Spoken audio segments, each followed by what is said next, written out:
Brasilinas e brasilinos, preparem a pipoca. O Bananinho hoje colocou em exibição gratuita o maior documentário do National Geographic da política. O camaleão que rugia como leão na ONU, mas que ao chegar em Washington virou uma lagartixa de parede. Senta que lá vem a biologia da rendição. Olha aqui, Trump, meu querido. Nossas terras raras pro senhor. Em troca, não considere os meninos do PCC e do Comando Vermelho como terrorista. Meus queridos amigos, bem-vindos ao hospício geopolítico mundial em que Stalinácio nos meteu. Pois é, hoje ele acabou de se encontrar com Donald Trump e os sinais são terríveis, assustadores e constrangedores pro Lula. Ou seja, muito engraçados pra nós. Vamos recapitular porque o contexto é o oxigênio dessa história. Esse é o mesmo Lula que, em solo brasileiro, infla o peito como um pavão em época de acasalamento. Chamou o Trump de louco, disse que o americano age como o imperador do mundo e foi na tribuna da ONU dar lição de moral.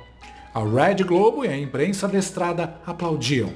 Olha que bravo! O molusco não dobra pro imperialismo! É a resistência da selva! E a reunião?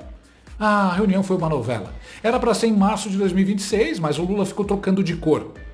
A culpa era da guerra dos Estados Unidos com o Irã, era da agenda, era o horóscopo chinês. O jornal El País disse que a visita foi organizada na surdina. Na surdina? O cara tentou marcar a hora com o Trump durante meses e o Laranjão deixou ele no vácuo, como se fosse um carrapato insistente. Qualquer semana dessas, Lulinha. Agora estou ocupado alimentando os tubarões. Mas, meus amigos, o show de hoje não foi só a chegada, foi a humilhação zoológica. Lula chegou à Casa Branca às 11h21 da manhã e foi recebido pelo Trump pela Porta Sul. Para quem não entende de arquitetura de poder, é a porta dos fundos, perto de onde tiram o lixo e entregam o delivery. Não teve toda aquela pompa e circunstância na ala oeste. Não teve nada. Foi a portinha dos rejeitados, a mesma que deram para o Petro e para presidente do México.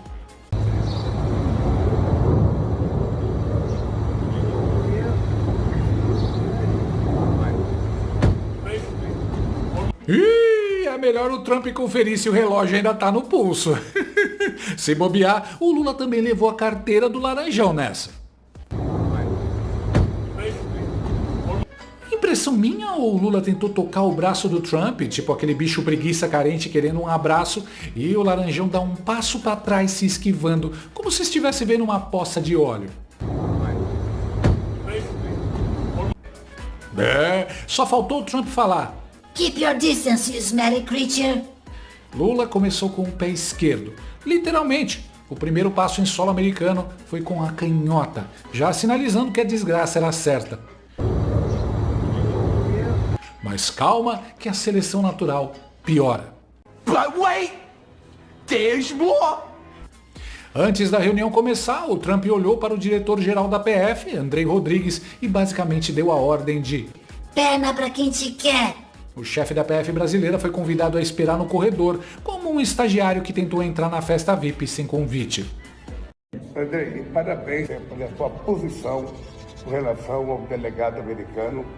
Tradução? O Laranjão deu o comando de senta e fica! E o Lula, o nosso alfa de garanhuns, apenas abanou o rabo. Não ria não. Se você... Claro, Donald. Andrei, vai lá fora ver se eu tô na esquina. Aproveita e conta quantos azulejos tem no corredor. É pouco? Eu acho que cabe mais humilhação. E o fenômeno da invisibilidade? A imprensa foi proibida de acompanhar o início. E sabe quem pediu? O lado brasileiro. O governo americano queria abrir as portas, mas o Lula, o gênio da comunicação e da popularidade, segundo a Daniela Lima, decidiu soltar a tinta preta para ninguém ver a vergonha. Acabou a informação que acabou de chegar do governo brasileiro que não vai abrir não vai abrir esse almoço para a imprensa agora, para o almoço. Não foi a informação que acaba de chegar aqui, então não vai haver essa coletiva de imprensa aqui na Casa Branca com Lula e Trump.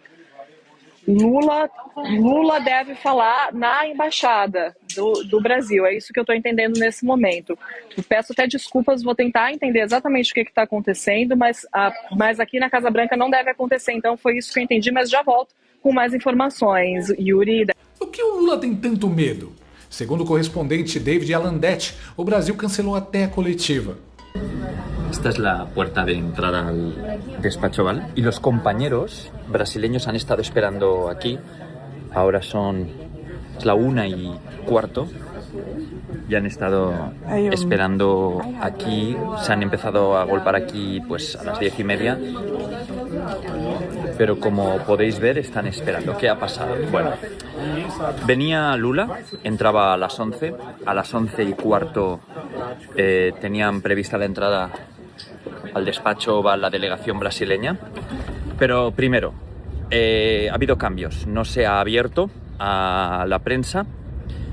Se ha ido demorando. Nos han dicho desde la delegación brasileña que se ha pasado del despacho Oval a la sala del gabinete y están almorzando. Y lo que iba a ser un encuentro abierto por petición de Lula ha sido un encuentro cerrado, según nos dicen aquí. Lula no ha entrado por aquí, que es por donde suelen entrar o han entrado durante muchísimo tiempo los mandatarios con toda la recepción. Trump viene aquí, que esta es la puerta del ala oeste. No. Lula ha entrado por aquí y ha entrado directamente a la columnata sur y ahí le ha recibido el presidente Trump. Por quê? Porque os jornalistas americanos iam perguntar sobre a condenação do Bolsonaro, sobre perseguição política. E o Lula, quando não está no aquário controlado da Globo News ou do ICL, o Instituto Chupa o Lula, ele amarela. Ele entra em modo cromatoforia total e tenta sumir na parede. Mas olha, eu já adianto uma coisa. Se fosse algo bom para a esquerda, o Lula estaria dando pirueta na frente das câmeras. Mas ele arregou. Ele só fala se for com a Daniela Lima ou com o fã-clube oficial. Fora do ambiente controlado, ele é só um molusco fora d'água, ofegante e perdido. E o que eles estavam discutindo naquela sala fechada, enquanto o Andrei Rodrigues chupava bala no corredor? A rendição total. Enquanto o Stalinácio se faz de soberano, a turma da Seção 301 estava lá. Para quem não sabe, Seção 301 é a lei que os Estados Unidos usam para esmagar países com práticas comerciais esquisitas. Agora eu queria chamar a atenção de outros pontos aqui. Me chama muito a atenção a presença do J.D. Vance, o vice-presidente, e também do Jamieson Greer, que é o representante comercial. Eles não são pessoas que tendem a facilitar as relações dos Estados Unidos com o Brasil. Pelo contrário, J.D. Vance, por exemplo, teve um papel fundamental em algumas reuniões que foram até constrangedoras na Casa Branca, como, por exemplo, com o presidente da Ucrânia, Volodymyr Zelensky. Foi ele ali que tomou a frente, inclusive, das críticas ao Volodymyr Zelensky naquele momento. Ele é um político que é muito ideológico e que tem visões bastante próprias ali e que vai participar ativamente dessa reunião. Então isso, a presença do J.D. Vance não é uma presença que, vamos colocar assim, facilite as negociações com os representantes brasileiros. Não. O Pix. Os americanos querem investigar o nosso Pix porque está tirando o sono das empresas de pagamento deles. E o Lula foi lá de joelhos pedir, pelo amor de Deus, não mexe no meu brinquedo. 2. Terrorismo. Trump quer classificar o PCC e o Comando Vermelho como organizações terroristas. E o governo Lula, que a gente sabe que tem uma certa simpatia por certas movimentações, foi lá tentar convencer o contrário. Ô Trump, são só jovens empreendedores sociais, não faz isso! 3. Terras raras. O Bananil tem a segunda maior reserva do mundo, o material que faz o seu iPhone funcionar. E o Trump quer o acesso. Você acha que foi uma negociação de iguais? O New York Times chamou de trégua frágil. O La Nación disse que o Lula está politicamente enfraquecido. O France 24 matou a charada. Lula foi lá tentar salvar a imagem, porque aqui dentro a água está batendo no pescoço. Agora, especulações estão fervilhando de que o presidente Trump esmagou o presidente liberal do Brasil, Lula, às portas fechadas, depois que nenhuma aparição pública aconteceu apesar de estar da Casa Branca. Trump diz que correu bem, e provavelmente correu, para ele.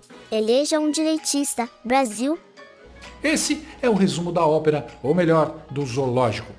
O cara passou um ano fazendo bravata, chamando o Trump de imperialista, nazista, fascista, posando de líder do sul global.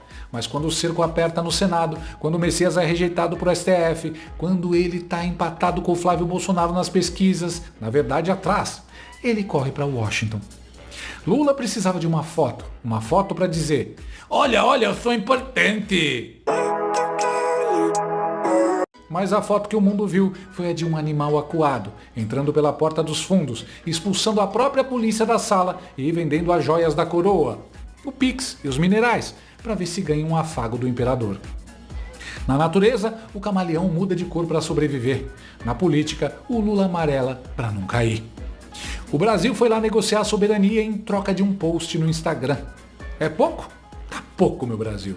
O brabo das palestras virou a lagartixa do salão oval. Adeus, Stalinácio. A natureza não perdoa quem tenta ser o que não é.